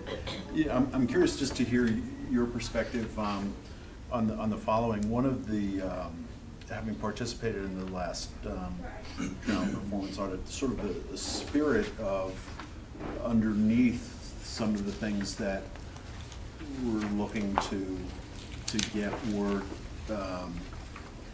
to sort of push a little bit further in the direction of outcomes and not as much just the outputs. And so there's a tremendous amount of detail here on the outputs of projects completed. I'm curious, from your perspective, how difficult do you think it would be to try to get a little bit further in the direction of translating all of this effort of projects completed to more somewhat summary outcomes? In other words, just as like, as an example, when we reference in the first page, the bullet, completion of approximately 550 centerline miles of street resurfacing, to kind of go beyond the number of projects completed, but to go into the direction of sort of a report card, if you will, on the quality of the local streets in a jurisdiction. Or, for example, the reference to the, what's the term, the upgraded traffic signals, to, just sort of get to a little bit more like a report card of, within a jurisdiction, how many have been planned, how many have been completed, that kind of a thing, a little bit more of a report card nature. Is that, just to be really crude about it, is that really kind of starting to ask too much? I'll get to the point, is very challenging, and let me just break that down a couple things too, yeah. Because we recognize that the level of information that may be required for the local agency may be substantial. What we found out during our initial process is that there is no existing process for them to collect even local streets and road type of data other than maybe programming data, because we have a pretty thorough process to that effect. So there's no consistency from the local agency's perspective. The other thing too is that the level of effort that may be required at the staff level, and this is something that we're looking through the performance framework, is that there's a number of activities that align vertically and horizontally as well. So what I mean by be collecting outcomes or specific outputs, we're trying to step back and try to think if there's reasonable level of effort that might suffice or be used for one specific activity. In this case, for this, maybe used for another activity along for SANDAG. So that's something that we're working through. One of the initial activities that we undertook before even the 10th year review or the last kind of report is to address kind of the initial recommendations is we have a narratives, and that's one of the outcomes was we need to do something, so we focus on narrative. And then we took it a step further to say, okay, as part of, to minimize the level of effort of the local agencies, we made some improvements in the project track system. And I think we report that. Michelle's not here. Sue's here. But we made some improvements in the project track system so that when they do input transit-related projects, there's several categories that they will provide that more specific information. But then again, that's a new system, that's staff resources. That also requires possibly coordinating across department levels to say, hey, if you're collecting this level of data, I could also use it for another effort. You mentioned the MAP 21, the safety. That's something that's being collected and analyzed and coordinated with Caltrans, with another staff, but that's something that's also beneficial to transit program. So it is a challenge, but I think one of the things that we're looking at that is through this performance framework, how to bring all these elements together to understand kind of the process that may be required, the possible change in roles or tasks that may be required from not only transit but across the agency, and what possible tools may be required. Because the tools right now that we have are existing tools. If there's something else that we may need to, bring on board to actually give us that more detail, the example I made for the project track, we make some changes, but if we need something else beyond that, that's something that the performance firm will be able to kind of help us through that process. Gotcha. Yeah, because it's real easy for folks on a committee to say, hey, we want this, but it's really helpful to understand, the complexity and the challenge of actually providing those sorts of things. So I appreciate your comments. Thanks. Any other comments or questions? Thank you. Next up, we have item 12, which is the regional bikeway program update, and Linda is here to lead that discussion.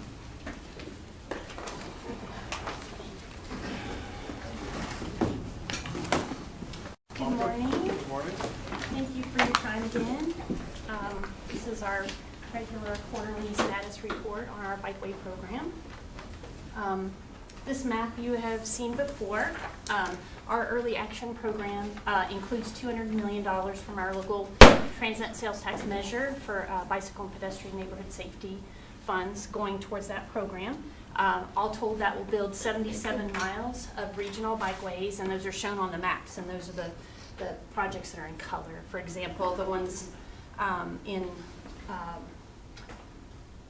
ones in yellow are all the ones we have under design, for example, right now. But we have 90% of those 77 miles or 70 miles either open or under some stage of design. And that doesn't include about 9 miles that are open.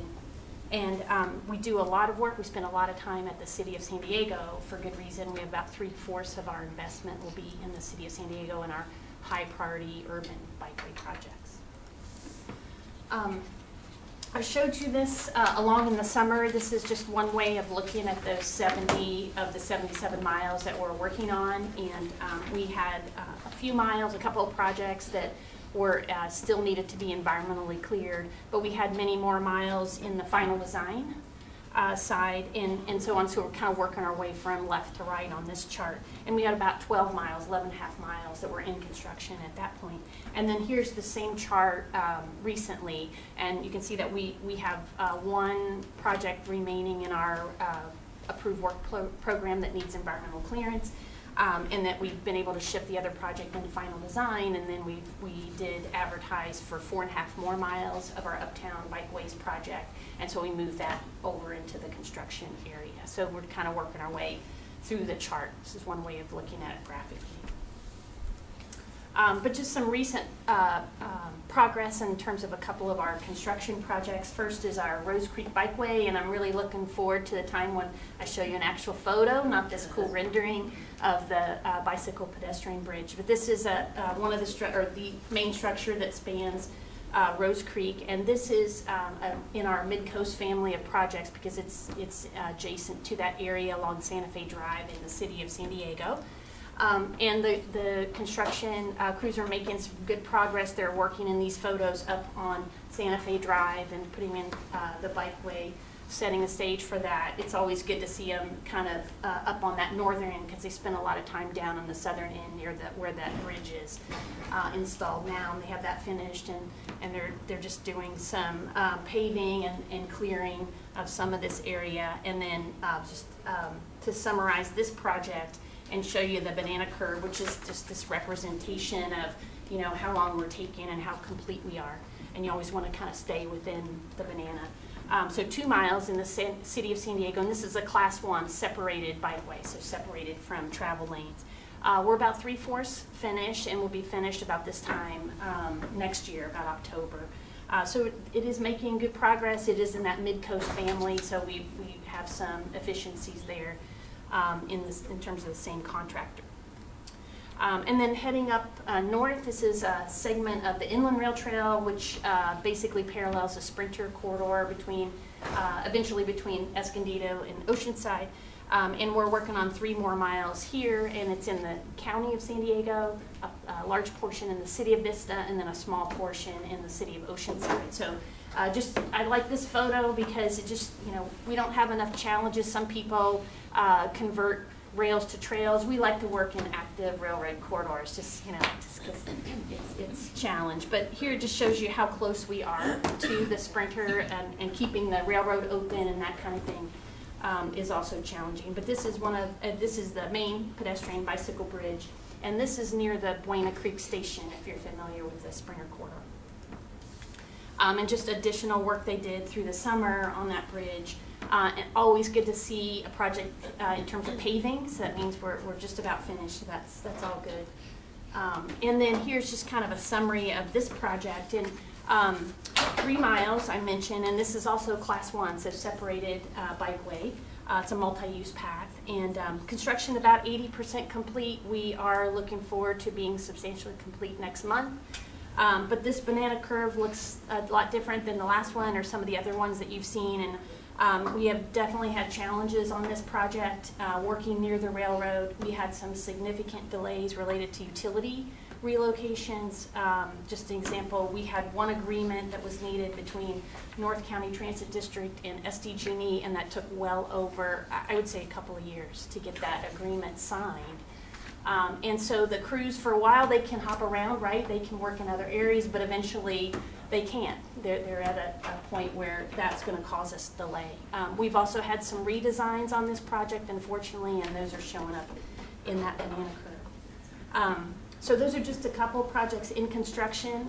One that we have worked on for several years with the community and with the city of San Diego is a section of our uptown bikeways, just literally from our building heading up 5th and then down 4th from Hillcrest. It's about 4.5 miles of protected bikeways, and that's a rendering you see that we did that's looking north on 5th about Juniper Street, and you'll see the protected bikeway. There's a raised median there to separate the bikeway from the vehicle lanes. The Bankers Hill community, which is this rendering is from, they're partnering with us. They contributed through the city of San Diego some parking money, and they wanted some additional street trees, lighting, and some improvements at all their intersections. So those will go in at the same time that we're building our bikeway. So we opened those bids in September, and I'm so happy that that is going to be on our board agenda next Friday for a contract award. So we'll get started on uptown bikeways. We continue to have 3 additional projects listed in there: Pershing, Imperial, and a Barrio Logan segment of our Bayshore Bikeway at the city. Continue to work through the Development Services Division with those 3.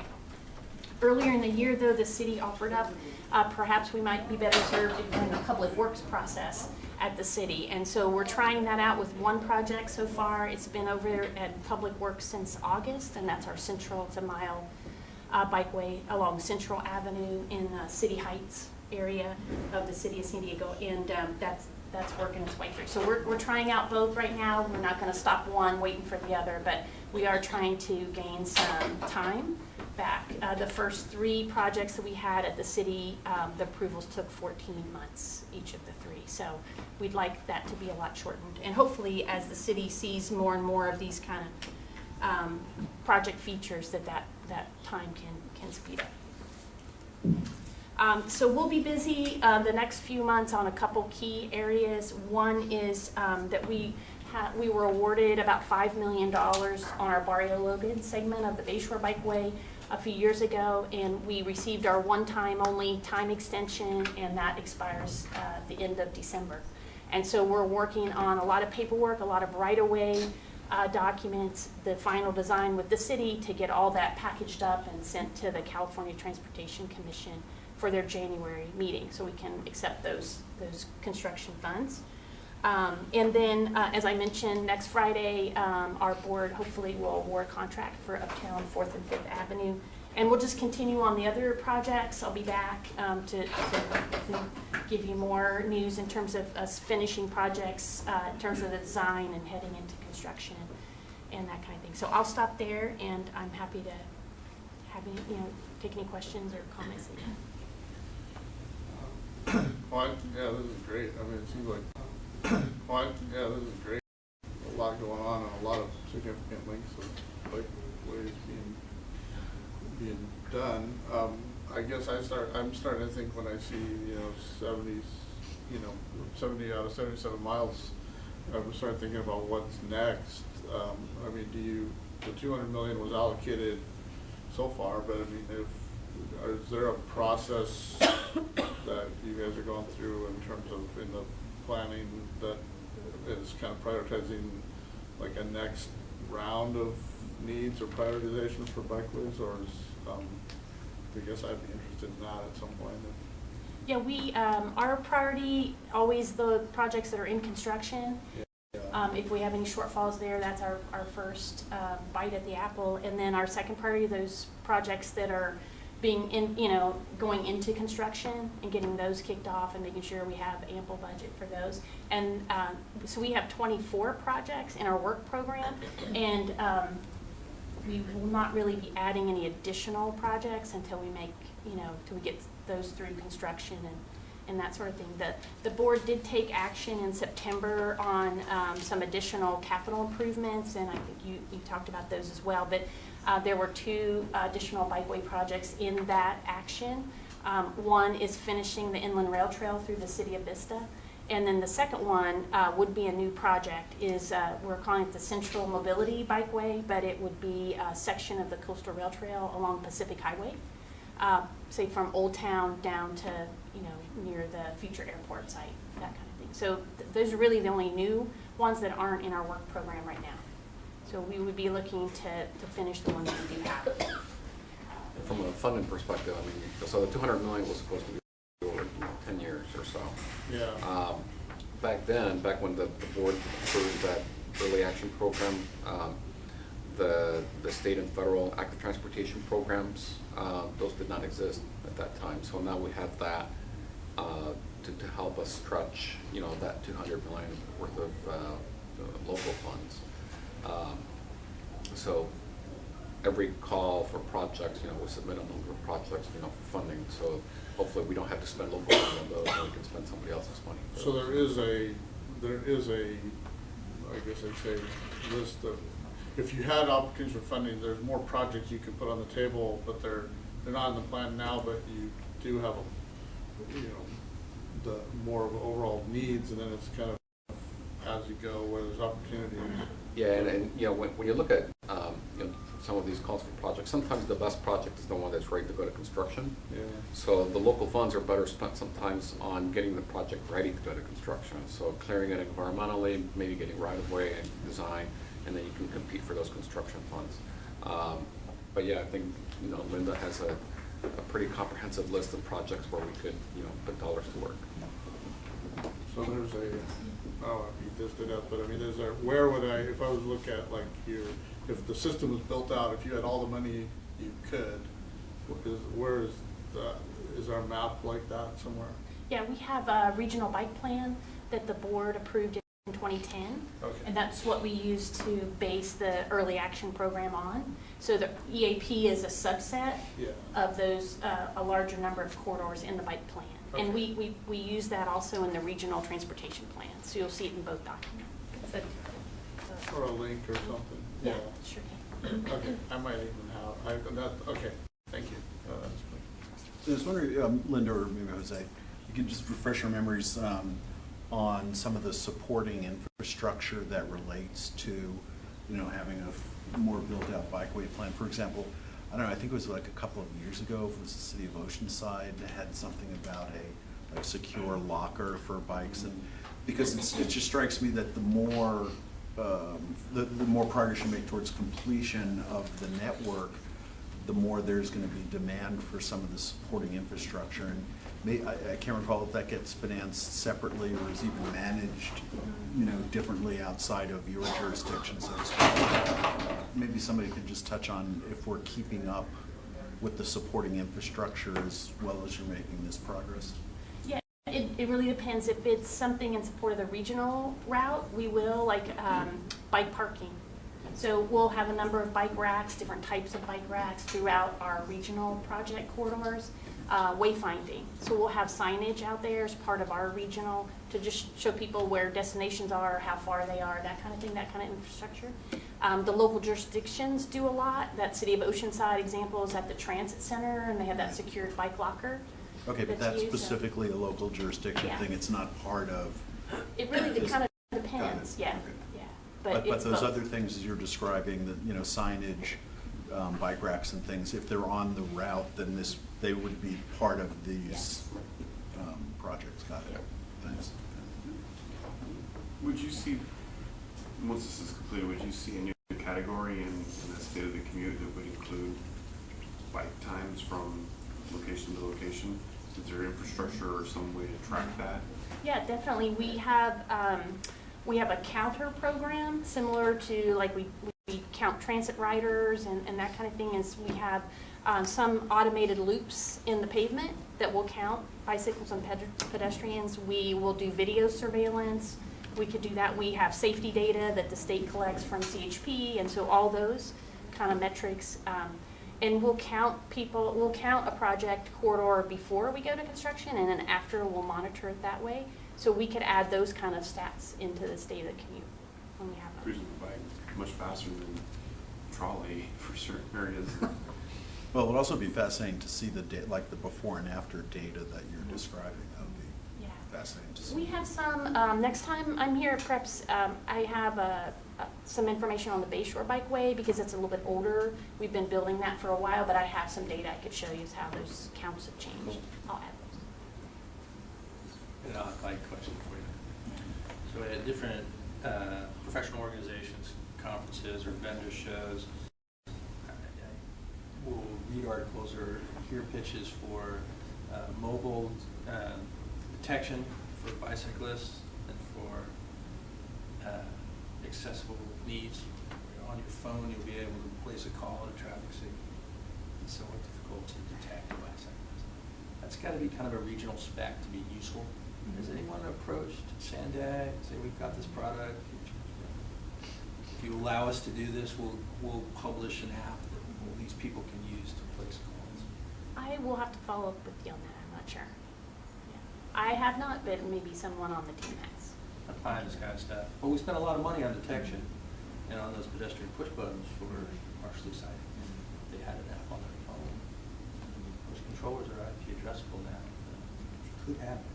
But it would take, that would be a standard-based thing. It would have to come from an organization like this to be useful. Okay.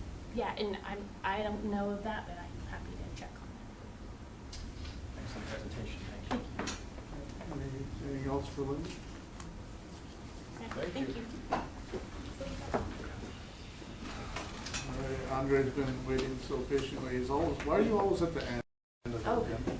Well, they say the best for last. There you go. Guess the rest of staff is all about the money. And you have 2 items, so that's even better. Or do you, Kathy? Yeah. All right. Get in the market. So, Well, welcome. Thanks. thank you. This is a quarterly item, but it may seem that I was just here a couple months ago. That's because August was dark, so we go to hide in September. Right. So we're back on track now. So, not much has changed. Obviously, in the last couple of months, our portfolio goes out to 2048. But the one thing that we did do this last month, we went to the board and we kind of talked to them about potential recession scenarios with our sales tax. It's been the longest bull run I think we've all seen, right, since the last recession, long economic run, and I think just this morning the Dow had an all-time high. So things are looking good, but we're beginning to hear the sounds of a potential recession. So Stephanie and her team have kind of started modeling how that may look. So we'll kind of take a look at that more today than any of the other financial items we take a closer look at. But I think we hit this last time. We had our ratings affirmed by both S&P and Fitch for the commission.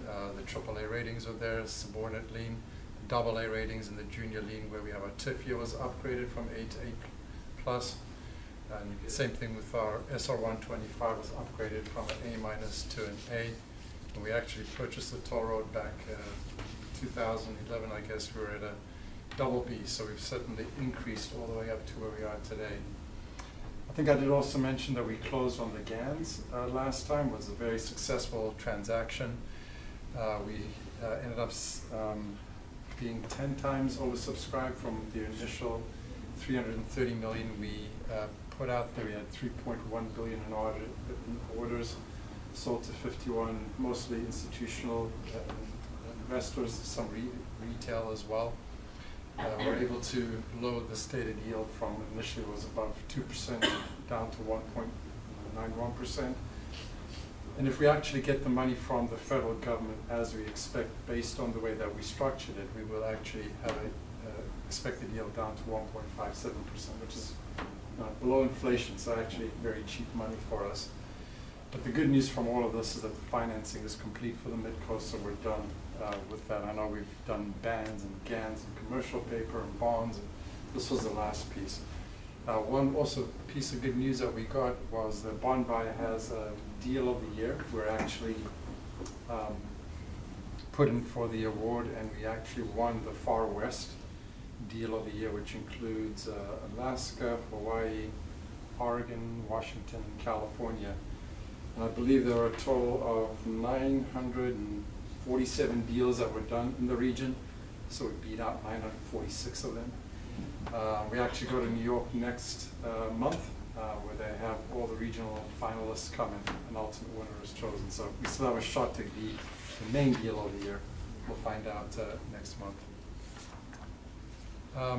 Maybe just a couple other things to hit on. I mean, we've all known that the market has been pretty volatile, and the one thing that's really happened is interest rates have dropped. The 30-year Treasury, for example, was at 3% at the beginning of the year. Now it's dropped all the way down to under 2%. Now it's just a little bit above 2%. The one maybe biggest negative on our portfolio is that our mark-to-market drops as interest rates drop.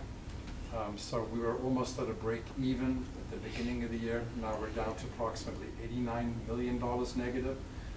No panic though, is because it's just a book value. It's a mark-to-market. There's no intention of us ever to realize that loss. The swaps are kind of working as intended.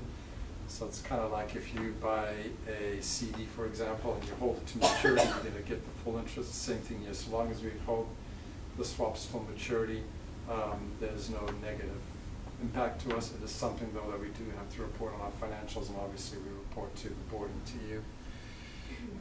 The investment portfolio currently at $1.2 billion. That's approximately $300 million more than it was last quarter. That's obviously due to the GANs that we just issued for that amount. The yield last quarter on our portfolio was higher, 2.08%. It's kind of drifted down to 2.03%. That's because we've had, I think the last time we met, we had 2 Federal Reserve cuts, quarter basis points each. We just had one more last month, so we've had 3 rate cuts this year. So we expect the yield on our portfolio to drift a little bit lower. But just the Federal Reserve actually is commenting today, and he said he doesn't see any more changes in interest rates or any further cuts, at least this year. I guess we'll see how the economy does early next year. But with that, I'll turn it over to Stephanie, who's kind of spend a little more time talking about the local economy and sales tax. Hi. So as Ahmed said, I mean, the overall picture for the region hasn't changed so much since 2 months ago. But what we try to do is to look a bit more at the risks. So to start with the, so that's the overall picture of the region. And so, as I said, nothing much has changed. We are still in what we call full employment. With now the employment rate at the time we put this together was 3.2 in San Diego. Now it's 3.1. The economy has been creating jobs for the past 115 months, which is the longest expansion in post-war economic history. And you can see most of the jobs have been created in the business sector, business services, leisure, hospitality, construction. So it's quite also a diverse economy. And we have venture capital flowing in. So everything looks great. But you know, if you're an economist, the thing you know is things don't remain great forever. And you heard that there were more and more talks about recession risks. Now people talk less about it, which doesn't mean that the risks have disappeared. It's just that it's not the main headline, but we think that the risks are still there and we need to take them into account. And so what we did for this one, we tried to look at what are the signs that the region's economy may be a bit weaker than it was a year ago. So if you look at the total employment, the economy has still created, I think, 25,000 jobs since the beginning of the year, but the pace of job creation has slowly declined over time. If we take the average for this year, it's 1.6%, was a year ago it was 2.3%, so we see some signs of slowing down. Something that is also quite important since 2017, real wages have kind of declined. So what it means is that wages in nominal terms have grown less fast than inflation or slower than inflation. So people have kind of lost some purchasing power, which may affect our sales tax revenue going forward, because it may affect consumption. If people don't have money to buy, they may slow on their expenditure.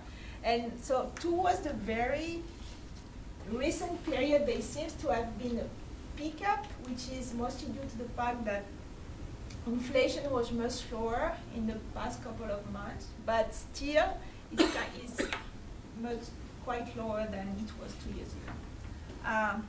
If we look at the housing sector, I mean, we also see some kind of pause in the sector, both on the construction side. So the permit data we have shows that permits are not as strong this year as they were last year. And then if you look at house prices, we also see that house prices have started to decline in San Diego County. So these are some signs that there is kind of a pause in the economy. Still, I mean, these are the transstate revenues. So they have been strong, but it's very difficult to read the revenue data we have, because there has been several issues, and especially towards the end of 2018, they changed the methodology. There was an update in the software, and some companies couldn't declare the sales for FY 2018, so it's been declared in FY 2019. So most likely what we collected in 2019, which is $312 million, most likely is not as big, because part of it is just a recording on some of the sales that have occurred in 2018. So we expect this kind of correction. And so we take as a base for 2019 305, and then we expect it to grow by about 3%, which is kind of the average in the past years. I'm going to skip this one because it's not very interesting. But what we wanted to look at, because there are all these recession risks, is what happens to sales tax revenues when there is a recession. And you can see here the past 3 recessions.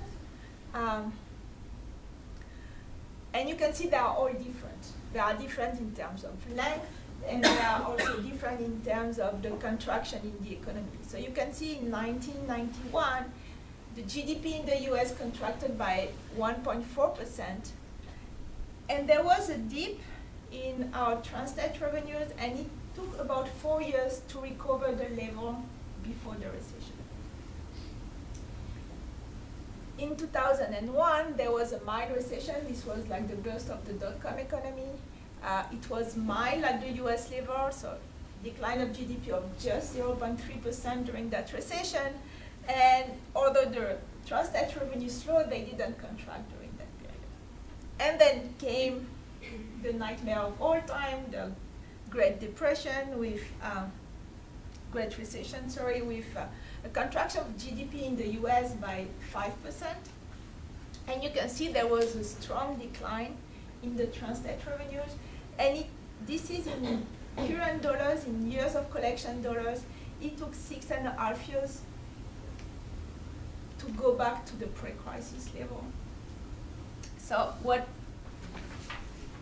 it's very difficult now. We are kind of assuming that a slowdown may come in the next year or the year after, so we don't even know exactly when, and what we don't know is how deep it's going to be. Most likely it's not going to be as deep as during the Great Recession, but there is no typical recession. So still we think it's very important to take it into account, and the last thing I want to show you is how it would look on the transfer revenue should a kind of average mild recession occur in FY21. Okay, so so that's our forecast, which is like about 3.3% every year from now on. This is our forecast with a plus or minus 5%. You know, we don't forecast the ups and downs in the economy because we don't really know what the ups and downs. We kind of forecast the trend, but to be on the safe side, we always want to consider like the risks both on the upside and on the downside. So this is why we look at this plus minus 5%.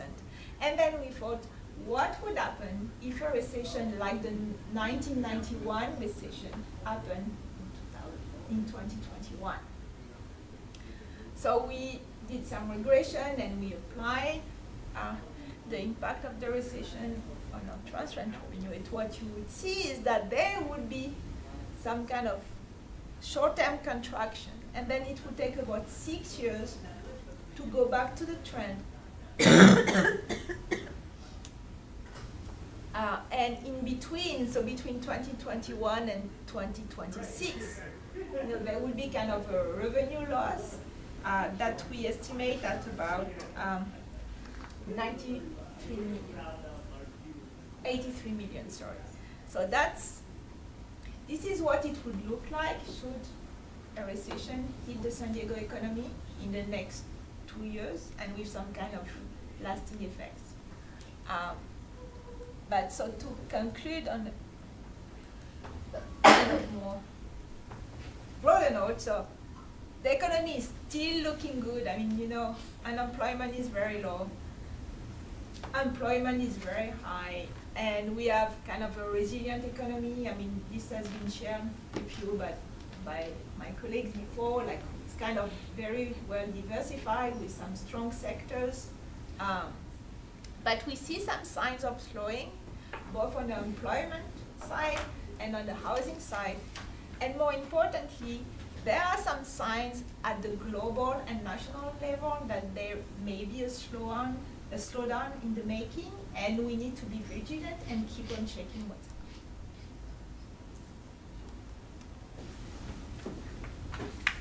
happening. Any questions? The one thing that jumps out at me that this analysis doesn't take into account explicitly, other than in the more general notion of recession, is are local construction costs.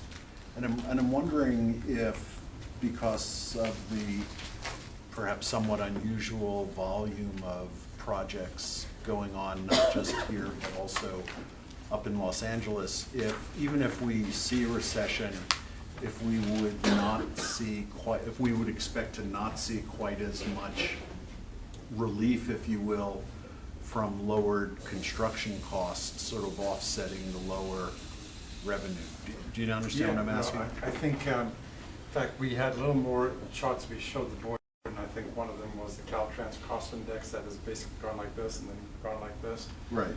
And so we had expected a leveling off a few years ago, but it hasn't. It kept on going up, and I think it's part of what you just mentioned. It's like LA's got 4 different types of sales tax. We have 0.5%. There are 4 of them. So there's a lot of construction going on there that I think is kind of competing for the resources down here. That's why we've seen the increase. It would be interesting to see if there was a recession, how much that would come down. We certainly have seen past recessions that come down, the Caltrans cost index, but to what level that would come down, I'm not sure. I think maybe it's something that maybe we can take a closer look at next time. Yeah, it seemed like my recollection is that in prior recessions, we almost benefit because the reduction in construction costs more than offsets the reduction in revenue, but that this time it might be a little bit different given the, but that, you know, I don't know, that's what I was just curious about. Yeah, maybe we can take a closer look at that. From this, you're sort of ascertaining that it's going to be a very mild, I mean, is that your best guess is what you're looking at? It seems like a pretty mild. Well, what we model is kind of an average recession. As I showed you, they are all different. Right. And they are all triggered by different factors. And for now, we know there are risks, but to be honest with you, we don't know where it's going to come. And most likely, it's not going to be something specific to San Diego. It's going to be a kind of overall U.S. contraction.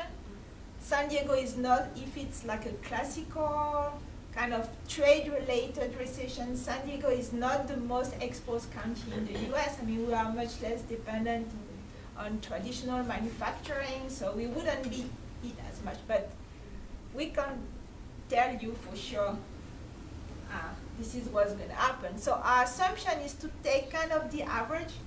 I mean, there is no reason now to model something that would look like the Great Recession. I mean, the probability of this kind of event happening is very low. So for now, unless, you know, you would need to have something quite dramatic to happen to put us back in the situation where we were 10 years ago. So what do you see as the biggest risks then that would send us, because you're going average, what do you think would make this not average and maybe worse? Well, you can have like things happening in China that are not at all under the control of the US. Like, you know, people have been saying for years and years, Chinese banks are going to collapse, the Chinese economy is going to collapse. It doesn't. And I've been hearing this story for the past 20 years, so I don't really believe in it, but that's something that could happen. You have also lots of debt in emerging markets especially, and you know, since the global financial crisis, so banking activity at the global level has been less, but companies have been issuing bonds. And so you have a very high level of private debt in the financial sector that nobody knows exactly who owns what and how big is their exposure. So it's not the same type as 10 years ago, but there are risks on that side. And for now, everything is good, but you can have some bad news somewhere, and then if everyone starts to wonder at the same time, what's in my portfolio again? Let's make sure, like you can have some, you know, with the financial, you can have some dominoes effect in the financial sector that could affect the US economy. So that's, you know, these are these kind of events. I mean, you can have the trade war just escalating even more. And for me, the main impact of the trade war so far is not really the tariff, but it's uncertainty it's creating for corporations. I mean, when you need to make investment decisions and you don't know what's going to happen to the tariff, I mean, people tend to postpone some important decisions, and this is also affecting the economy. So this many factors. Thank you. Good. Anybody else? Thank you. Thank you. Very All detailed. I heard was good news so far. Maybe one of us is going to New York with you guys, right? All right, so I think we have the final item was the bond issuance, refunding, and new debt. Commissioner, you practiced this at the board last week or something? Yes, so I can make this, I know we're running late here, so I can make it really fast. So I think when I was here 2 months ago, I mentioned that we're looking at doing a potential advance refunding based on the decrease in interest rates that we've seen, and so we are going ahead with this. We've assembled a team of bankers. Goldman Sachs has been selected as a lead underwriter, with Citibank, Wells Fargo, Stifel, and JP Morgan as the co-managers. We've hired the Bond Counsel, Disclosure Counsel, by the way, your legal discussions, we actually hired our attorneys within 1 week from the time we sent out the RFP to the time we got done. Why didn't you say so? But this is because it's an accelerated. I wouldn't put that as That was very unusual. But I think part of why it's unusual is because We'll go for a week and a half. To take advantage of interest rates. Like I mentioned earlier, the 30-year treasury went below 2% 2 months ago. Now it's hovering around 2.30. So rates have blipped up a little bit, but still there's some. It still makes sense for us to advance refund some of our bonds. Right now, when we sent out this memo with PFM, we looked at about $101 million savings. We're more on the $80 to $90 million savings. Savings have gone down a little bit as rates have gone up. But still, it makes sense for us to go forward with it. Pricing is anticipated to be the first week in December, so we'll see how rates hold up in the next month. One of the things earlier, Linda was here talked about the Bike Ready Action Program. One of the things that we're doing at the same time is, it looks like they need some money that's kind of out of the engineering and environmental phases, getting more into the construction phase. So our plan of finance for the bike program showed that we need approximately $87 million. So we're asking the board to potentially get up to $100 million in refunds. And so we're kind of doing both things at the same time, doing the refunding along with the Bike Early Action Program. And part of why we're doing that, maybe the bike program needs funds more like 6 months away. But when we do these financings, they can cost a pretty penny for us to go out and hire the underwriters, the bond counsel, disclosure counsel, rating agencies. There's about $500,000 to $1 million sunk cost. We decided to do both of them at the same time. Plus interest rates that we're getting are fairly decent, so we'll be holding the money for a little bit. So we're going to the board next week with the action to give us permission to do the refunding and then the new money as well. So hopefully we'll come back next time we meet. January? Yes, January. Give you the good news that we had a successful financing, but between now and then we should be complete. Any questions? Looking at the finance guy. and Dick's not here. All right. Everybody else good? Yeah. Okay. Thank you. Thank you for your patience. Yeah. No, thank you. By my agenda, I think that's it, except for just to remind folks that we're planning to be dark in December, so our next meeting is not till January 8th. And with that, we're adjourned. Thank you. Thank you. Okay.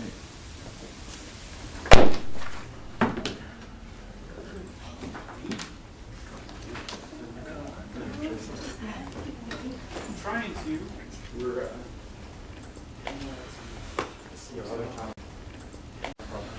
Tracy. Do these need to stay with Tyra? Yes. Do these need to stay with somebody for record keeping? Yeah, I think Yeah. so. Yeah, it goes with the. Okay. So Jose, is there going to be a big reveal of an org chart at some point? Okay, so It's going to come out. there has been a big reveal of the